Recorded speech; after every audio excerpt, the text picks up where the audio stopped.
C'est l'heure de la chronique économique avec François-Xavier Noumon. Bonjour. Bonjour Olali, bonjour Latifou Boni, bonjour chers amis téléspectateurs.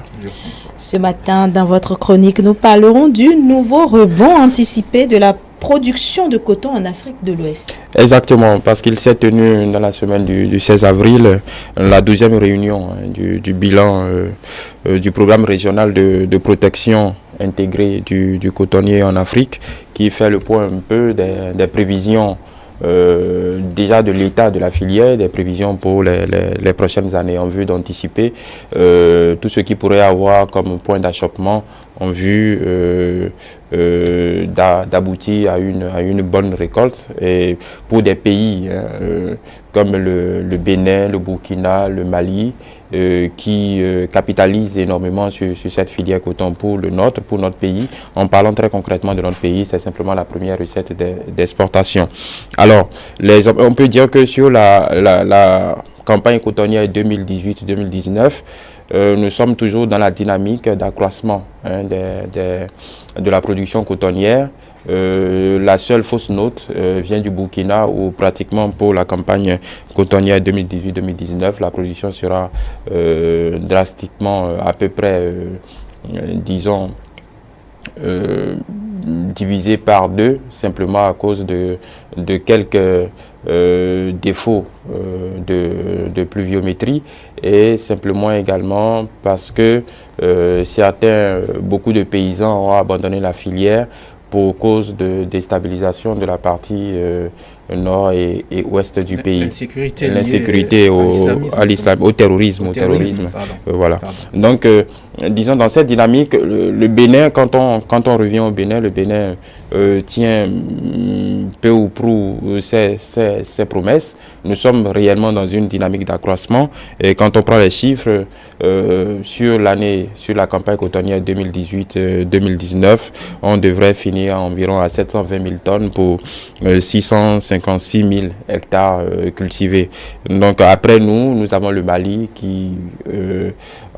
qui a pu emblaver environ 730 000 hectares de culture de coton pour aboutir à un rendement qui devrait aboutir à un rendement de 728 000 tonnes. Donc le Bénin et le Mali se tiennent dans un mouchoir de poche pour cette année. Alors pour la campagne 2019-2020, le Bénin devait flirter autour des 850 000 tonnes pour environ 700 000 hectares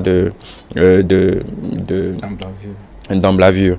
Maintenant, disons que le Mali aussi devrait être dans ces eaux-là, 782 000 hectares de terre emblavée, et la récolte devrait tourner autour d'1 million de tonnes de coton.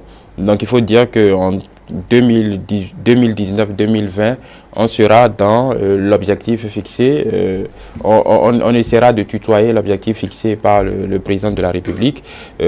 Parce qu'il y a deux objectifs au niveau du coton, c'est-à-dire augmenter les surfaces emblavées, augmenter surtout le rendement à l'hectare. Le rendement à l'hectare, si on compare avec la production, les prévisions pour la production pour la campagne 2019-2020, on constatera que pour 700 000 pour une surface de 700 000 hectares emblavés, on devrait aboutir à une production de 850 000 tonnes. Quand on compare avec le Mali, par exemple, qui devrait arriver à une surface emblavée de 782 000 tonnes, et donner 1 million. Donc ça veut dire que il y a encore de la marge pour nous, c'est-à-dire il y a encore un objectif à atteindre, augmenter le rendement à l'hectare. Parce que vous voyez, pour ces deux chiffres énoncés, il y a un sérieux écart entre 850 000 tonnes et 1 million de tonnes juste pour 82 000 hectares de différence. Donc si vous faites le calcul mental, vous voyez quand même qu'on a encore de la marge pour la production à l'hectare. Mais on ne va pas être dithyrambique ce matin, mais on voit sensiblement que année après année, la production cotonnière va en s'améliorant. L'année passée, on parlait déjà de record. Cette année, je ne sais pas quel qualificatif sera usité pour la performance de cette année, mais on va sensiblement vers à l'horizon 2020-2021, on va sensiblement vers les 1 million de tonnes. Donc, dans cette dynamique de l'Afrique de l'Ouest, bon, il faut citer aussi la Côte d'Ivoire. Ça, c'est comme si on parlait de foot, on parlerait de division 1, division 2. En division 2, nous avons des pays comme la Côte d'Ivoire, le Togo, ainsi de suite, qui essayent de coller au quatuor de tête, au trio de tête qui est composé du Bénin, du Burkina et du Mali. Donc, l'autre objectif de l'autre combat à gagner, c'est évidemment le combat de la transformation. Parce que 1 million de tonnes, oui, c'est très bien. Les recettes d'exportation seront en hausse. C'est bien pour l'économie nationale, c'est bien pour le budget national. Ça voudra dire que l'État aura plus de ressources à investir dans des secteurs comme l'éducation, la santé, également, ainsi de suite, la sécurité, la justice, tous ces secteurs-là qui participent à l'amélioration des conditions de vie de nos citoyens. Donc c'est obligatoirement une bonne nouvelle. Déjà, l'année passée, la performance, la récolte était en hausse. Cette année également, ce sera sensiblement, on n'aura jamais simplement fait ça. L'objectif aujourd'hui, 700 et quelques mille tonnes, on ne l'a jamais réalisé dans notre histoire. Donc ça veut dire que c'est une performance intéressante et bienvenue. Ça veut dire que ça devra se traduire par une augmentation des recettes d'exportation, d'où une plus grande surface financière consacrée aux secteurs sensibles qui devront participer à l'amélioration de la vie des concitoyens. Maintenant, le principal défi dans ce secteur, c'est le défi de la transformation. Parce qu'il faut dire que le coton produit en Afrique de l'Ouest est certes de très bonne qualité. La fibre que nous produisons en Afrique de l'Ouest est de très très bonne qualité. Prisée notamment prisée par les grandes filiatures des grands pays, voilà, transformateurs comme la Chine, les États-Unis, ainsi de suite. Mais au niveau de la quantité, si nous allons juste dans le combat de la quantité, nous serons toujours perdants. Parce que les chiffres en face sont, disons, stratosphériques. La Chine inonde le marché avec des millions de tonnes de coton récolté chaque année. Les États-Unis n'en parlons pas. Ce sont les deux pays qui tirent la production vers le haut. Il ne faut pas oublier également que le secteur est, disons, littéralement inondé de subventions. Pour ce qui concerne les États-Unis, la Chine, qui fausse du coup les règles fixées il y a déjà plus d'une décennie par l'OMC. Donc le jeu n'est pas, disons, tout le monde ne joue pas avec les mêmes règles. Donc ça veut dire que si nous allons exclusivement dans l'objectif de simplement accroître notre production, nous serons certes gagnants parce que ça va nous faire automatiquement, de façon mathématique, une hausse de nos recettes d'exportation, mais nous serons toujours perdants dans disons, la production. Quand on monte un peu, on jette un coup d'œil sur la production internationale.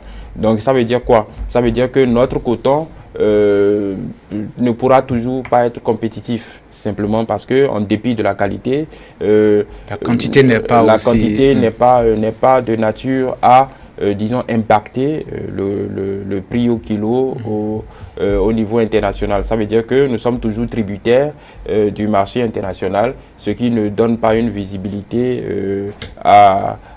une visibilité déjà pour les paysans et pour les prévisions macroéconomiques, parce que comme le pétrole, il suffit que le prix dévisse un peu à la baisse, comme c'est le cas pour le cajou actuellement, qui a pratiquement tué la filière. Et la conséquence, c'est que disons, les paysans se détachent de la culture, ainsi de suite, et les recettes d'exportation sont en baisse de façon drastique, et ce qui met, par voie de conséquence, l'architecture macroéconomique en danger. Donc, le principal défi, c'est arriver à transformer la fibre. Donc, et dans cette dynamique, on peut dire que tout ce qui a été fait comme réforme pour l'amélioration du climat des affaires pourra aider à attirer les investisseurs. Parce que concrètement, qu'est-ce qu'il faut? C'est transformer la fibre sur place. Au moins, nous ne sommes pas encore de taille à concurrencer, par exemple, le gigantesque, le très concurrentiel marché de l'habillement, de la fabrique, comment on appelle, des tenues, parce que simplement un pays comme la Chine a, disons, cassé le marché avec des coûts hyper compétitif, mais nous pouvons essayer de copier un peu des pays comme l'Éthiopie aujourd'hui, où on délocalise, un pays comme la Chine délocalise la plupart de ces industries lourdes et légères, surtout de transformation de ces produits principalement.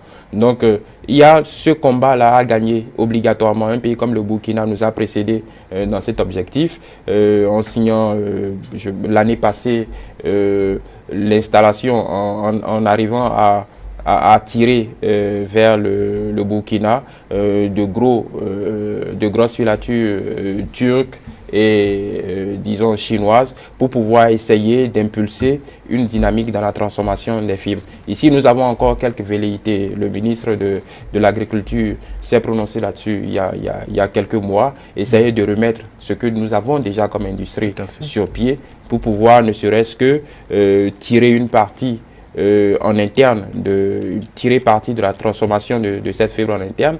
Vous vous souvenez qu'il y a encore quelques années, pour les quelques produits comme les serviettes, c'était fabriqué ici et nous avions, et c'était de très très bonne qualité, nous arrivions à nous servir, même si ça avait un coût. Les Béninois étaient fiers de porter du Made in Bénin, disons d'user de certains produits fabriqués chez nous. Donc je pense que cette dynamique est à l'ordre du jour à nouveau, essayer de remettre en l'état les installations que nous avons et quitte à pouvoir attirer les investisseurs dans un second temps pour pouvoir installer des industries à même d'absorber une bonne partie de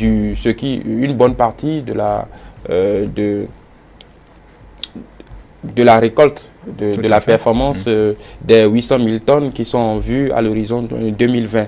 Je pense que ce sera bénéfique en termes de création d'emplois, ce sera bénéfique en termes d'émulation du secteur parce que dès que vous installez des industries de transformation, ça donne des idées à tout un écosystème pour pouvoir tirer parti au maximum des possibilités qui s'offrent dans le sillage du développement de cette filière. Donc ce qu'on peut retenir, c'est que ce qui est annoncé depuis des années n'est pas du vent parce qu'il y a toujours certains critiques qui doutent de ces performances, de la fiabilité des statistiques, des chiffres avancés.